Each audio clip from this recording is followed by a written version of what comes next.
बिस्मिल्लाहिर्रहमानिर्रहीम। हमारा जो लेक्चर क्रिमिनल जस्टिस सिस्टम चल रहा था प्रीवियस, उसके उसके हमने कुछ कंपोनेंट्स कर लिए थे, कुछ बाकी हैं। आज उनको जो पहले करवाए थे थोड़ा सा रिवाइज करेंगे, उसके साथ साथ जो रहते थे उनको डिटेल के साथ करेंगे। तो प्रीवियस लेक्चर में सबसे पहले तो बताया गया था क्रिमिनल जस्टिस सिस्टम क्या चीज़ है। इसमें जो क्रिमिनल जस्टिस सिस्टम है, ये सीरीज है गवर्नमेंट एजेंसीज की एंड इंस्टीट्यूशंस, अदारों की, whose goals are to identify and catch unlawful individuals। उसका जो गोल है, मकसद है, ऐसे लोगों को जो ऐसी एक्टिविटीज़ करते हैं जिसकी कानून ने इजाज़त नहीं दी, तो उनको आइडेंटिफाई करना और उनको पकड़ना। उसके बाद इन्फ्लिक्ट करना अ फॉर्म ऑफ पनिशमेंट, उन पे जो सज़ा है उसकी कोई किस्म जो अकॉर्डिंग टू लॉ बनती है वो उसके ऊपर इन्फोर्स करना। ये क्रिमिनल जस्टिस सिस्टम का मेन फंक्शन होता है। उसके बाद जो बेसिक इंस्टीट्यूशंस हैं क्रिमिनल जस्टिस सिस्टम के, उसमें पुलिस है, prosecution, defence lawyers, court and prison. ये मैंने लास्ट टाइम बताया था कि ये वर्ल्ड वाइड ये चलते हैं, जो कॉमन सब कंट्रीज में मिलते हैं। लेकिन जो पाकिस्तान का क्रिमिनल जस्टिस सिस्टम है उसमें पुलिस है, जुडिशरी, प्रिजन्स और प्रोसिक्यूशंस, पेरोल एंड प्रोविशन। ये 5 कंपोनेंट्स हैं जो पाकिस्तान में वर्किंग कर रहे हैं। इनका काम क्या होता है कि जो ऐसा शख्स जो अनलॉफुल एक्टिविटी करता है उसको आइडेंटिफाई करना, उनको पकड़ना, सबूत इकट्ठे करना, ठीक है। उसके बाद उसको जो उसने वायलेशन की है उसको सजा देना। अगर उसने वायलेशन नहीं की किसी लॉ की तो फिर उसको बरी कर दिया जाता है, छोड़ दिया जाता है। नेक्स्ट कुछ प्रॉब्लम्स हमने डिस्कस की थी जिसमें करप्शन थी, ओवर क्राउडिंग थी, प्रॉपर रिपोर्टिंग। जब कोई क्राइम हो जाता है तो जो बुरसा हैं वो रिपोर्ट में थोड़ी सी करते हैं करप्शन के, और सही रिपोर्ट नहीं प्रेजेंट करते, बढ़ा चढ़ा के ज़्यादा सख्त सजा देने के लिए रिपोर्ट को बढ़ाते हैं। तो उससे क्या होता है कि सबूत नहीं मिलते, केस कमज़ोर हो जाता है। ये प्रॉब्लम है क्रिमिनल जस्टिस सिस्टम में। उसके बाद मेल प्रैक्टिस है, इसमें करप्शन आती है ड्यूरिंग ट्रायल, करप्शन या लागर्जी है, जो मुख्तलिफ इदारे हैं। तीसरे नंबर पे है delay of submission challan to court by prosecutor. जो प्रोसिक्यूटर है वो जल्दी चलान जमा नहीं करता, फिर जल्दी ट्रायल भी स्टार्ट नहीं होता। तो फिर है बायसनेस होती है ड्यूरिंग जो केस है, केस चल रहा होता है उसके ड्यूरेशन में एक बायसनेस होती है। जो पार्टी पैसे खिलाती है वो ज़्यादा अजीज होती है, तो उससे ये होता है कि बायसनेस होती है बहुत ज़्यादा। तो उसके बाद जेल के अंदर ओवर क्राउडिंग है। ऐसे लोग जिन्होंने क्राइम किया अरेस्ट हो गए, अभी ट्रायल चल रहा है लेकिन उनकी जमानत नहीं हुई, उनको जेल में भेज दिया जाता है। उसकी वजह से जो जेल है उसके अंदर क्राउडिंग बहुत ज़्यादा हो जाती है, रश बहुत ज़्यादा हो जाता है। उससे हेल्थ के इश्यूज होते हैं, सोशलाइजेशन के इश्यूज होते हैं, और बहुत सारे हाइजीनिक जो इश्यूज हैं वो भी जन्म लेते हैं। तो उसके बाद ऐसे लोग जो सज़ा पा चुके होते हैं किसी भी क्राइम में, वो भी जेल में कैद होते हैं, तो उनकी हेल्थ पे, तरबियत पे, बिहेवियर पे बहुत बुरे असरात पड़ते हैं ओवर क्राउडिंग की वजह से। फिर under developed system of parole and prohibition, parole and prohibition discuss करेंगे आज। तो वो सिस्टम पाकिस्तान में अभी सही तरह से इस्टेब्लिश नहीं हुआ। इस सिस्टम का जो मेन मकसद है वो ये था, जो क्रिमिनल्स हैं उनकी रिहेबिलिटेशन करना, उनका इलाज करना। अगर किसी को साइकोलॉजिकल इशू है तो उसको उस तरह का ट्रीटमेंट देना। ऐसा बंदा जो ड्रग कर ले रहा है तो उसका ड्रग का ट्रीटमेंट करना। तो पेरोल प्रोहिबिशन के थ्रू जो जो ऐसे क्रिमिनल जो इनोसेंट होते हैं या फर्स्ट टाइम क्राइम करते हैं उनकी रिहेबिलिटेशन की जाती है। उसको जेल में रखने की बजाय उसको आज़ाद कर दिया जाता है, कम्युनिटी के अंदर भेज दिया जाता है या किसी वर्किंग प्लेस पे भेज दिया जाता है, ताकि वो मज़ीद क्रिमिनल्स के साथ रह के प्रोफेशनल क्रिमिनल ना बन जाए। उसके बाद हमने डिस्कस किया था पुलिस का जो रोल है, ये प्रीवियस लेक्चर में हमने डिस्कस कर लिया था। उसके बाद पुलिस का जो मेन रोल होता है कि एफआईआर की रजिस्ट्रेशन करना, एविडेंस कलेक्ट करना, इन्वेस्टिगेशन करना, उसके बाद ये सब पब्लिक जो प्रोसिक्यूटर है इसके हैंड ओवर करते हैं। पब्लिक जो प्रोसिक्यूटर है वो चालान बना के कोर्ट में पेश करता है, फिर कोर्ट का सिस्टम शुरू हो जाता है। कोर्ट क्या करती है, कोर्ट देखती है कि इस बंदे ने जुर्म वाकई किया है या इसके ऊपर वैसे ही झूठा इल्ज़ाम लगाया। तो जुडिशरी ड्यूरिंग ट्रायल चेक करती है कि वाकई इसने अगर जुर्म किया है तो उसको सज़ा दी जाती है, अगर जुर्म नहीं किया हुआ तो उसको बरी कर दिया जाता है। अगर एविडेंस वीक हैं, ऐसे एविडेंस स्ट्रॉन्ग नहीं है कि इसको सज़ा दी जा सके, फिर कोर्ट मज़ीद एविडेंस कलेक्ट करने के लिए पुलिस को, जो मुल्ज़िम है उसको रिमांड में दे दिया जाता है कि इसके पूछ-गुछ करके मुल्ज़िम से मज़ीद जो सबूत है वो इकट्ठे किए जाएँ या उससे जो कन्फेशन है उससे बनवाया जाए कि वाक़ई उसने जुर्म किया है। तो ये कोर्ट का काम था। उसके बाद अगर जुर्म साबित हो जाता है तो कोर्ट सज़ा देती है जो भी अ, पाकिस्तान के लॉ के अकॉर्डिंग होती है। तो देन इधर तक हमने पढ़ लिया था। प्रोसिक्यूटर क्या होता है, ये आज का हमारा जो न्यू लेक्चर है, आज इधर से स्टार्ट हो रहा है पार्ट 2 जो क्रिमिनल जस्टिस सिस्टम है। प्रोसिक्यूटर कौन होता है? प्रोसिक्यूटर्स अ पर्सन, प्रोसिक्यूटर एक ऐसा बंदा होता है, स्पेशली अ पब्लिक ऑफिशियल, जो सरकारी मुलाजिम होता है, who institute legal proceeding against someone. उसका काम क्या होता है कि जो लीगल प्रोसीडिंग है उसको उसने देखना होता है, उसने उसको अरेंजमेंट करने होते हैं। उसकी जो ड्यूटी है, जो लीगल प्रोसीडिंग है किसी भी केस की, केस का जो ट्रायल चलता है प्रॉपर, उसमें जो प्रोसिक्यूटर है उसका मेन क्या रोल है, उसने प्रोसीडिंग में इसकी हेल्प करनी होती है, एविडेंस और जो दिफात पुलिस लगाती है। सम टाइम ऐसा भी होता है कि जो जज है उसने अगर ज़मानत देनी हो तो पब्लिक जो प्रोसिक्यूटर है उससे वो मशवरा करता है कि जी आप बताएं कि इस ऑफेंस की ज़मानत बनती है। तो उसके बाद जो पुलिस ने रिपोर्ट तैयार की होती है, जिसके बाद चालान बनता है, प्रोसिक्यूटर ने देखना होता है कि क्या ये जो दफात लगाई है पुलिस ने, क्या वाकई कानून के मुताबिक ठीक है या गलत दफात लगा दी हैं। उसके अलावा वो इसने देखना होता है कि एविडेंस काफ़ी है कि इसको सजा दी जा सके। तो ये पब्लिक प्रोसिक्यूटर का काम होता है। दूसरा और क्या काम होता है? Decision to take a case to trial, ultimately rest with the prosecutor. दूसरा उसने डिसीजन करना होता है कि जो केस है क्या वाकई इस काबिल है कि उसको चालान करके अदालत में पेश कर दिया जाए। अगर उसे लगे कि एविडेंस कम है, उसकी जो केस है उसकी बुनियाद नहीं है कोई, तो जो पब्लिक प्रोसिक्यूटर है उसका जो रोल है वो देखता है कि इसके बेबुनियाद है, इतना सीरियस जुर्म भी नहीं है, इसके सबूत भी इकट्ठे नहीं है, तो इसका चालान नहीं हो सकता, तो फिर वो कोर्ट में चालान नहीं करता। पुलिस गिरफ्तार करती है, सबूत इकट्ठे करती है, रिपोर्ट बनाती है, उसके बाद चालान प्रोसिक्यूटर ने बनाना होता है। तो ये प्रोसिक्यूटर जब चालान बनाता है वो डिसीजन करता है कि क्या केस इतना स्ट्रॉन्ग है कि इसको अदालत में पेश किया जाए या वीक है। अगर वीक हो तो वो अदालत में पेश नहीं करता, मजीद जो एविडेंस है वो कलेक्ट करते हैं पुलिस के साथ मिलके। तो जब लगे कि अब केस स्ट्रॉन्ग है, वाकई इसका ट्रायल चल सकता है, तो वो कोर्ट में पेश करता है। उसके बाद प्रिजन्स यानी जेल। जेल क्या चीज़ होती है? जेल एक बिल्डिंग है, a building in which people are legally held as a punishment for a crime they have committed while while waiting trial।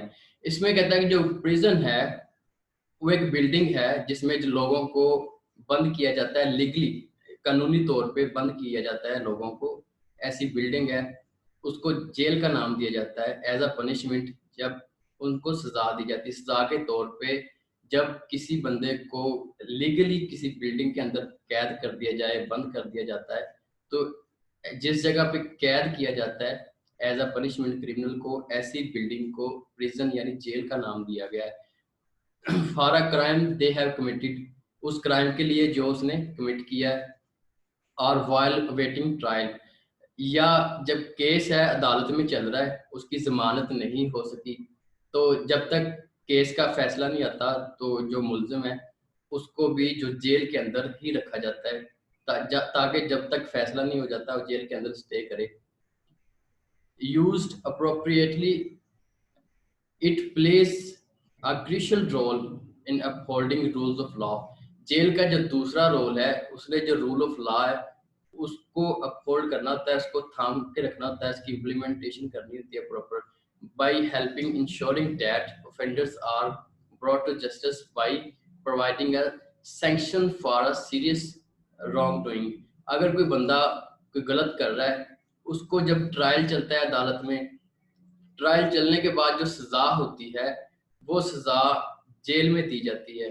और जेल ने जो है जो सजा यानी सैंक्शन का मतलब होता है सजा, ऐसी सजा जो अदालत सुनाती है उसकी प्रॉपर इम्प्लीमेंटेशन जो जेल है उसने करनी होती है ताकि जो कानून है उसकी बालादस्ती कायम रह सके। नेक्स्ट वो कहता है कि a best prison should be able to offer a human experience with opportunities for prisoners to obtain assistance and help with rehabilitation। कहता है कि जो अच्छी जेल होती है वो ऐसी जेल होती है जो इंसानों को, ऐसे जो लोग क्राइम करते हैं उनको रिहेबिलिटेशन की ऑफर करे। ऐसे लोग जो प्रोफेशनल नहीं है, फर्स्ट टाइम क्राइम करते हैं या किसी साइकोलॉजिकल इशू की बेस पे क्राइम कर रहे हैं, ड्रग्स की बेस पे क्राइम कर रहे हैं या बायोलॉजिकल बेस पे क्राइम कर रहे हैं, या इनोसेंट है, गलती से किसी से क्राइम हो गया, या सोशल कोई रीजन है, पॉवर्टी की बेस पे कोई बंदा क्राइम करता है, तो उसको बजाय इसके कि जेल में सजा दी जाए, अच्छी जो जेल होती है उसका जो मेन रोल होता है वो क्रिमिनल की रिहेबिलिटेशन होता है। जो जेल होती है उसको रिहेबिलिटेशन यानी कि उसका ट्रीटमेंट करती है, इलाज करती है ताकि वो दोबारा क्राइम ना कर सके। तो रिहेबिलिटेशन थ्रू पनिशमेंट भी हो सकती है, अगर कोई जानबूझ के कर रहा है उसको सजा दी जाती है। अगर जेल में सजा ना हो तो इंसान जो क्राइम है वो दोबारा फिर करेंगे, वो जाके बताएगा कि जो पनिशमेंट है वो जेल में नहीं हो रही, तो उससे जो देखने वाले दूसरे लोग हैं, सुनने वाले, वो भी क्राइम करेंगे। तो जो जेल का मेन रोल है वो कैदी को अपहोल्ड करना लीगली, जब उसको सजा होती है या ट्रायल पे वो चल रहा होता है, केस उसका चल रहा होता है ट्रायल पे, तो जेल की जो बिल्डिंग है उसके अंदर कैदी को रखा जाता है और जो सजा है वो देना भी जेल का काम होता है ताकि जो कानून है उसकी बालादस्ती कायम रह सके, सोसाइटी के अंदर पीस कायम रह सके। उसके बाद जो अच्छी जेल है उसका जो बता रहा है कि जो अच्छी जेल है वो रिहेबिलिटेट करती है क्रिमिनल्स को ताकि वो दोबारा से एक दफ़ा क्राइम कर लें तो दोबारा से क्राइम ना करें। उसके लिए जेल तरीकाकार चूज करती है कि उसको सजा दी जाए सख्त से सख्त या उसका इलाज किया जाए। देन आता है प्रोबेशन।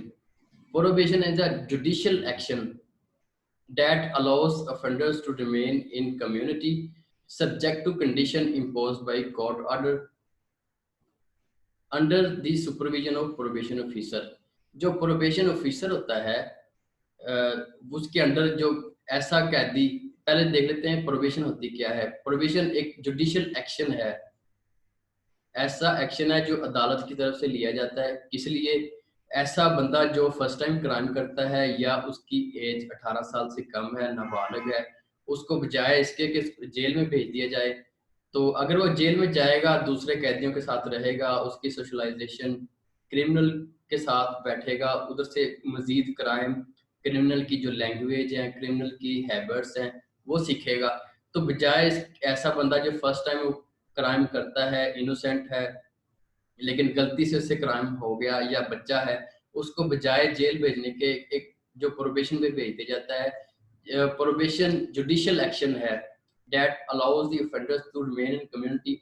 ऐसा बंदा उसको जेल में भेजने की बजाय कम्युनिटी में भेज दिया जाता है। अदालत की तरफ से एक ऑर्डर आता है, अदालत कहती है इसको जेल में ना भेजें, कम्युनिटी में भेज दें, लेकिन उस पर कुछ कंडीशंस इम्पोज करती है अदालत कि आपके ऊपर ये शराइत हैं, आप इस एरिया से बाहर नहीं जा सकते, आप ऐसे लोगों से मिल नहीं सकते, या आपने सिर्फ घर के अंदर स्टे करना है, या आपने सिर्फ घर से और बिजनेस तक महदूद रहना है और कोई और एक्टिविटी नहीं करनी।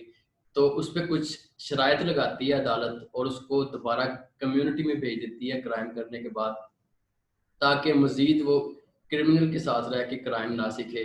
तो उसकी जो सुपरविजन है वो प्रोबेशन ऑफिसर कर रहा होता है। तो उसको देख रहा होता है कि जो अदालत ने उसको कंडीशन लगाई है इसके ऊपर, क्या उसके ऊपर वो कायम है। तो ये एक बेल की किस्म भी इसको कहा जाता है कि प्रोबेशन जो है ये एक बेल की तरह ही होती है कि इसको जमानत दे दी जाती है, जाके आप कम्युनिटी में रहें बजाय इसके कि आप जेल में रहें। इसका फिर फायदा क्या था, it enable the offenders to continue working while avoiding the pains of imprisonment. अब जो कैदी है उसको कम्युनिटी में भेज दिया जाता है कि आप जाके कम्युनिटी के अंदर रहो, ताकि उसको जो जेल में जाके मुश्किलात या तकलीफ बर्दाश्त करनी होती है वो उसको नहीं करनी पड़ती, दोबारा से कम्युनिटी में आता है वो नॉर्मल हो जाता है। अगर वो जेल में जाए हो सकता है कि वो बदला लेने की आग उसमें ज़्यादा तेज़ हो जाए, वो फिर ज़्यादा क्रिमिनल एक्टिविटीज़ में प्रोफेशनली आ जाए। तो ये ऐसे लोग जो इनोसेंट होते हैं या मासूम होते हैं, फर्स्ट टाइम क्राइम करते हैं, उसको जेल में भेजने की बजाय अदालत कम्युनिटी में भेज देती है ताकि वो कम्युनिटी में जाए और जो आम जो ज़िंदगी है उसको गुजारे, लेकिन कुछ कंडीशंस उसके ऊपर इम्पोज होती है। In developed countries, social services are provided to help the offender adjust in community।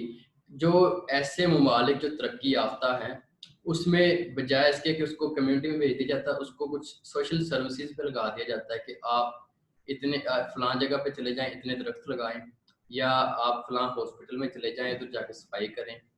ऐसी कुछ सोशल सर्विसेज होती हैं जिससे कम्युनिटी को फ़ायदा हो। तो उसको जेल में भेजने की बजाय सोशल सर्विसेज पे लगा दिया जाता है, ऐसे काम पे जिससे सोसाइटी का फ़ायदा होता है और वो इंसान जेल में जाके अब नॉर्मल होने के चांसेस हों तो वो कम्युनिटी के अंदर जब रहेगा तो वो अपने आप को कम्युनिटी के अंदर एडजस्ट भी कर लेता है और नॉर्मल भी हो जाता है। उसके बाद उसको काउंसलिंग ऑफर की जाती है। असिस्टेंट फॉर सोशल वर्कर्स है, उनको उनका असिस्टेंट भी बना दिया जाता है। उसके बाद जो ग्रुप ट्रीटमेंट है, मिसाल के तौर पे ऐसे लोग जो ड्रग ले रहे हैं उसको ड्रग वाले ग्रुप के साथ शामिल करके उधर ट्रीटमेंट उसकी काउंसलिंग स्टार्ट कर दी जाती है। As well as use of community resources to obtain employment. उसके अलावा जो कम्युनिटी रिसोर्सेज हैं उसको इस्तेमाल करते हुए इसको कोई ना कोई मुलाजमत दे दी जाती है, किसी इंडस्ट्री में भेज दिया जाता है कि आप फलां इंडस्ट्री में चले जाएं, उधर जाके आप जॉब करें, उधर हॉस्टल में स्टे करें, बजाय आप जेल में स्टे करें आप फलां इंडस्ट्री में जाके उधर जॉब करें, उधर उधर ही स्टे करें। उसको भी सैलरी भी जो फिक्स की जाती है या डिसाइड की जाती है, उसको सैलरी भी एट दी एंड मिल जाती है। In some countries, community-based correctional center has been established। कुछ ममालिक ऐसे हैं जिधर जो correctional center establish किए गए हैं, ऐसे लोग जो फर्स्ट टाइम ऑफेंडर्स होते हैं, फर्स्ट टाइम क्राइम करते हैं, उनको बजाय इसके जेल में भेज दिया जाए। कुछ ममालिक ऐसे भी हैं जो उसको correctional community based correctional center हैं ताकि उसकी correction हो सके, रिहेबिलिटेशन हो सके, वो जो क्रिमिनल एक्टिविटीज फर्दर करने के चांसेस होते हैं जेल में जाके तो उनसे बच सके। तो ऐसे लोग जो फर्स्ट टाइम ऑफेंस करते हैं उनको कम्युनिटी बेस्ड करेक्शनल सेंटर में भी कई ममालिक में भेज दिया जाता है। उधर जाके करता है while living while keeping their job and obtain education. तो उन सेंटर्स में होता ये है कि अगर ऐसा बच्चा जो स्कूल गोइंग है या कॉलेज में स्टडी कर रहा है तो ऐसे जो सेंटर है उसको वो एजुकेशन या जो जॉब कर रहा है जॉब भी ऑफर कर दी जाती है। जो कम्युनिटी बेस्ड करेक्शनल सेंटर्स हैं जब उसमें दाखिल करवा दिया जाता है इसको तो उधर जाके वो एक तो जॉब ऑफर कर सकते हैं उसको, अगर वो स्टडी कर रहा है या करना चाहता है तो उसको एजुकेशन हासिल करने की इजाज़त दे दी जाती है, फिर उस सेंटर के अंदर वो एजुकेशन हासिल करता है। उसके बाद है पैरोल। पैरोल क्या चीज़ है? Parole refers to conditional release of prisoners और offenders in certain cases before the completion of terms of imprisonment.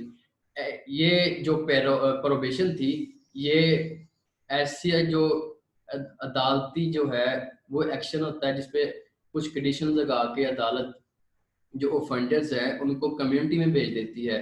लेकिन जो पैरोल है इसमें जो कैदी है वो जेल के अंदर होता है, उसका अच्छा बर्ताव देखते हुए, उसका बिहेवियर एटीट्यूड देखते हुए, तो जो पेरोल ऑफिसर होता है, सुप्रीडेंट जेल होता है, वो उसको देखते हुए कुछ उसकी सजा जो है वो माफ कर देता है कि उसको अगर 10 साल की सजा है, 4 साल उसने जेल में गुजार लिए या 6 साल गुजार लिए, जो बाकी सजा उसकी बाकी है वो बजाय जेल में गुजारे, उसको पैरोल पे भेज दिया जाता है कि आप पैरोल पे चले जाएं। बाकी सजा वो जो कम्युनिटी के अंदर या किसी जॉब प्लेस पे भेज दिया जाता है कि आप फलां इंडस्ट्री में चले जाएं, फलां जज के घर पे चले जाएं, उधर जाके आप गार्डनिंग करें, या फलां इंडस्ट्री में चले जाएं। ये जो इंडस्ट्रीज है ये रजिस्टर्ड होती हैं गवर्नमेंट के साथ, तो इन इंडस्ट्रीज में भेज दिया जाता है। उधर जाके जो ये लोग हैं, कैदी, जो अपनी सजा पूरी कर रहे होते हैं, बाकी की सजा ये जॉब करते हुए जेल की बजाय इंडस्ट्री में पूरी करते हैं।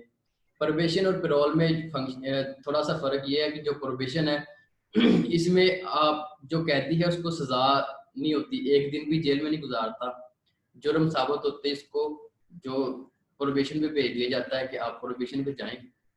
तो लेकिन पैरोल पे ऐसा नहीं है, इसका डिफरेंस ये है कि कुछ सजा माफ कर दी जाती है और कुछ सजा वो पूरी कर चुका होता है। Parolee under the supervision of parole officers are, कुछ लोग हैंड रेज कर रहे हैं, जस्ट एक लाइन रहेगी, इसके बाद इंशाल्लाह मैं आपको क्वेश्चन ही दूंगा, तो थोड़ा सा वेट कर लें। Parolee under the supervision of parole officer are employed on fixed wages under the specified term and condition with the approved employers of respective provincial, जिस सूबे में वो सजा कर रहा है उसी सूबे की किसी जो इंडस्ट्री है, एम्प्लॉयर से मुराद है ऐसी इंडस्ट्री जो रजिस्टर्ड है इस काम के लिए, तो वो कोई भी इंडस्ट्री जिसका इमेज अच्छा होता है तो वो अप्लाई कर सकती है। तो उसके जो पैरोल पे जो कैदी भेजे जाते हैं उसको इस इंडस्ट्री में भेज दिया जाता है और उसकी सैलरीज भी फिक्स की जाती हैं। जब वो सजा पूरी करता है उसको लास्ट पे वो सैलरीज भी दे दी जाती है। तो ये पैरोल एंड प्रोहिबिशन था। अब मैं आपकी जो माइक है वो अनम्यूट करने लगा हूँ, आपकी जो क्वेश्चन हैं आप काइंडली वो पूछ सकते हैं।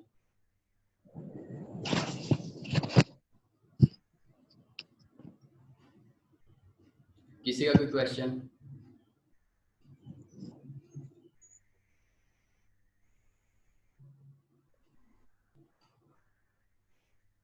जी अस्सलाम